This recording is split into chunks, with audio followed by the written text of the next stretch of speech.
All right, so today's video, we're watching a director's take. It says Overwatch Your Way. Obviously, this was out yesterday, but we weren't on, so I didn't get a chance to check out the blog and read it and all that. But we'll see what it's all about, and I'm glad we're getting way more communication nowadays. And obviously they've had good communication, but I'm loving the weekly blog posts is what I mean. I know they waited till this week to post this one because it was a busy week last week, but I like that they, they're doing these way more frequently. It's nice to see. So they say, hey y'all, hope you're having a great time with Season 17, spending time with your squad exploring the alleys of Atlas and the mean streets of Stadium. Believe it or not, I've never played Atlas yet. I've been on the map. I haven't played it yet, just because I've been playing a lot of Stadium. To us, the Overwatch experience is at its best when it gives you the tools to shape your own gameplay, whether you're customizing your hero mid-match or deciding which rewards to grind for. We want Overwatch to feel more like a toolkit than an instruction manual. It should be something you can explore, experiment with, and make your own. Honestly, a toolkit sounds good because if you ever seen me try to look in a instruction manual, it doesn't go that well. I look at it and I go, these are directions, and then I'll read it, and then it'll be the same thing, and then that's it, yep. And I have no idea what I'm doing. It's great. Over the last year, we've put a lot of focus into expanding that toolkit and implementing new ways to customize your playtime. Today, I want to talk about what we've done, what's coming next, and how it all ties back to that all-important sense of player agency. We believe that giving you more agency leads to a better game, one that feels more personal, more strategic, and more rewarding. We want you to feel as if you have some ownership in the direction the game takes and how you experience it. I guess it depends on the role, yeah. I agree. I think that, I don't know if everybody gets this feel, but I think Stadium definitely feels that way, where I can kind of build the hero into a way that's fun for me and isn't necessarily that. So this is what you play. Player choice is a guiding principle for us, but it wasn't always central to how we built Overwatch. At launch, the only mode available was quick play. We later added competitive for a greater challenge. Now, I obviously can misremember at this point, but I remember initially they didn't even want to do a comp. It became down to where there was a lot of feedback during the alpha and the beta, and people were like, it'd be really nice to have a ranked in this game, and then they eventually made one and all that. But they did release with just quick play, and I think that's why. I don't think they had initial plans to do competitive, or maybe it was just super delayed, it wasn't going to be at launch of the game, and they eventually added it in. And then we had coin flip for a season. That was a whole different story. If you're new to Overwatch, you don't know what coin flip is. Coin flip was at the end of a round, it would just decide who would attack. It wasn't how it is now. It's much better than now than it used to be, but it was a whole season of coin flip. It was definitely a treat. Okay, it says these two modes created a simple and effective system, but we knew Overwatch could grow beyond those limitations.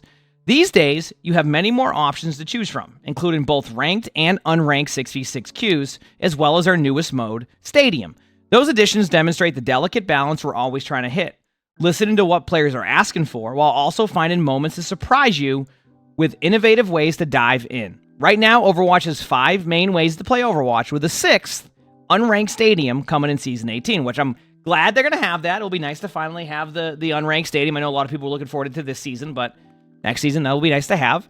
Player choice starts with deciding what kind of Overwatch experience you're looking for, and we think this current mix hits a sweet spot. There's something fun for just about every kind of player, from the most casual beginners to high-skill strategists. And if you're someone who likes to bounce between modes, that's covered too. I've talked about this recently. One thing that's really cool about Overwatch is having that option now.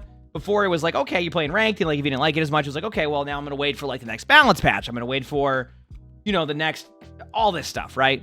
So it's really nice that now, if you're oh yeah, for example, current, top 500 meta is a lot of Freyr Sojourn. So I end up playing a little bit more Stadium, but then if Stadium becomes this and that, and I want to go play ranked, which I also enjoy, I have these multiple options to play, and I really like that. It's been nice to have. Obviously I also like my taste of mystery heroes and stuff, since we like those videos. Speaking of that, probably gonna record one tomorrow. Finally time for a Mystery Heroes Tuesday on a Wednesday again, Anyway, they say, that said, having lots of choices is great, until you start getting winded picking what to order off the metaphorical menu. When you look at all the other ways to play, like arcade modes or hero mastery, things are starting to seem a little cluttered. We're planning to take a fresh look at all of Overwatch offerings to see where we can simplify and streamline, such as improving navigation between screens or a revamped arcade experience. The goal is to make it easier to find what you love and to focus our support where it matters most. hopefully that means that, you know, mystery heroes still exist, or like some of those arcade modes that people like. Are they saying that they want to just simplify how that screen works, or are they saying they want to remove some of the modes? Either way, I mean, I'm curious to see what their plans are. But yeah, it would be nice to have like more options or more, you know, I guess easier ways to access that stuff. But yeah, I'm curious to see. I can see, truthfully, maybe they're talking about things like Hero Mastery and they kind of just put arcade in there, because I know that it kind of seems like they've stopped doing Hero Mastery now. I don't remember the last time we got a Hero Mastery release of a hero. And I don't think there's anything on there that has shown that there's going to be any more really getting released. So maybe they're kind of referencing things like Hero Mastery, or they can combine them into like one giant thing or something to kind of do all that. So, but yeah, who knows? We'll see. Okay, they say how you play. Mode choice is just the beginning. Some of the most meaningful decisions happen once you're in the game, which is where a lot of our recent features come into play. Perks let you choose how your hero plays during a match and can be used strategically to counter an enemy team or player. I'm excited for next season because I think they're planning on doing like kind of like a perk refresh. How many perks that's going to be, I don't know, but I do think that if they can find a really good balance on the perks to where like it's more about I just want to go this perk because it seems fun, or like this will work on this specific map, not this is the dominant perk that you pretty much take. If they can get that to pretty much every hero having that option, it's going to feel a lot better than, you know, you're locked into basically just one perk and the other perk is a little bit lackluster. So I'm excited to see where they go with perks, because I do like perks, and a lot of them I really like. So if they can find like the option for like, you know, if they can find the option for each hero to kind of have multiple perks that give you that choice during the game, that's going to add a cool dynamic to the game, and I like that personally. Obviously, you know, to each their own, but hero bans and map voting give you more opportunities to decide what kind of match you're walking into. Again, I think both are, you know, they've been a pretty good addition. Obviously, they're going to build off these more and more and try to find better, you know, options across the board. But so far, the general responses seem pretty good. I think my number one thing with like hero bans and map voting now, and this is just for me at least, is I'm kind of curious to see what they do with the data now, right? Like now they have this extra layer of data they didn't have before.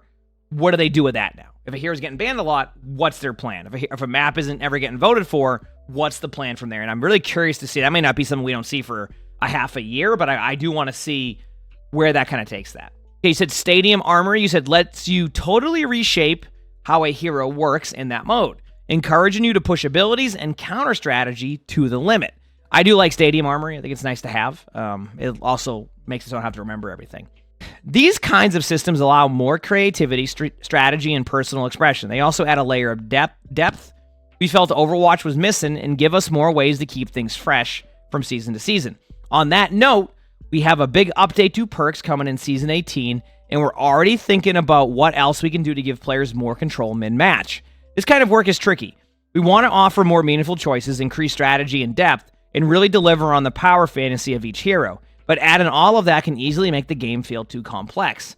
Our goal is to find smart, seamless ways to bring more choice in moment-to-moment gameplay, ideally without stacking on new systems or adding friction for players. It's always interesting because when you read about this, it says we're already thinking about what else we can do. And I'm curious to see what that means. Does that mean they want to do even more stuff past perks, right? Which I don't think is a bad idea. It's more like, it very much seems like they're willing to continue to adjust that core game a little bit more. So we'll see how it goes. But yeah, it's good to get that insight on like where they're at right now and like what they're like kind of planning to do in the future. Obviously, they're not going to say too much, but it's good to get that insight. And then they have this part. Okay, so wow. Okay, so why it says why you play.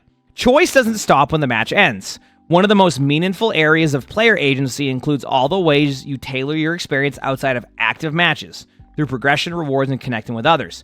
Our team is taking the first steps towards long-term improvements in this area in Season 18 by making changes and adding meaningful rewards to our progression system. Okay, that'll be interesting. I wonder, one of the bits of feedback that I think, some players have given, and even myself noticed that, like, how they have, like, the Lord portraits in Rivals, and how it kind of just added, like, a cool thing to strive for and get. I wonder if they're going to look for something similar to that. I'm not saying they're going to do, like, Lord portraits like they did in Rivals, but I think the idea of having the progression system kind of do more than what it does now, even though, like, the progression system is cool, it's not put in the right places sometimes, so you don't really know, like, that's happening. I don't know how to explain it. So I'm curious to see what their plan is for that. So, and it says, rather than overhaul big systems like progression, we're looking to build gradually by adding more ways for you to earn cool stuff.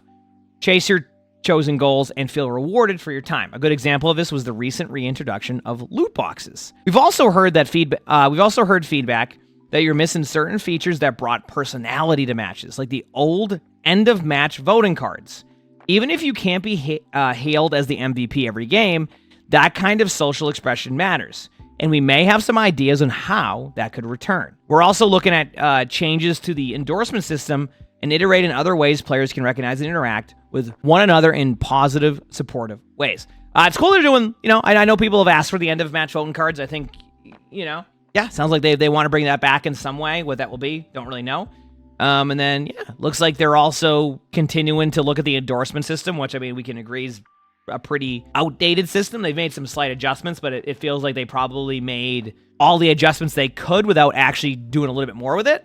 And it seems like that's what they want to do now, is like they want to add a little bit more to it and stuff like that, which is nice, right? So sometimes you have like a bunch of things that, like, they always say they want to have more knobs to turn. They might have turned a lot of the knobs they can for that, so now it's about building off of that. So we'll see where that goes.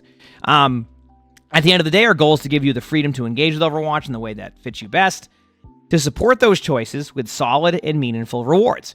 We don't make these decisions in a vacuum. We're always listening. Our community team scours social channels, and forums. We run surveys in and out of the game. Our analysts keep tabs on player choices and how you're voting with your time. And yes, we play Overwatch 2.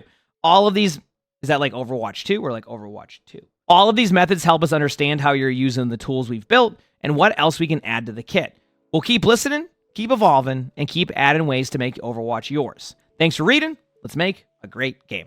I imagine this was an Aaron article because it ended with "have a great game." This is why I said everybody who does their blog post needs their catchphrase like this. And I think as recently we've seen, that's what they've been doing. So it's cool to see.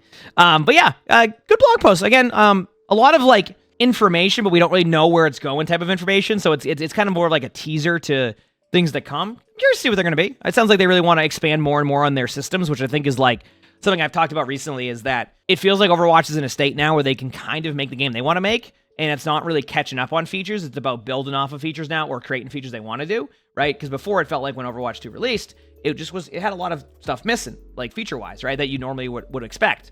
And it feels like now they've kind of caught up on that, and now they can kind of build off of things finally. It feels nice, right? So I'm glad they're able to kind of get in that flow now where it's like not like, okay, we need to catch up. Now it's like, okay, let's go work on this. This sounds cool, and I like that. So it'll be good to see. No, yeah. So we'll see how the blog post goes. So yeah, enjoy the video, like the video, subscribe to the YouTube if you haven't. Leave a comment, all that helps. And here's another video to watch if you want to watch it right here. Hope you have an amazing day /night.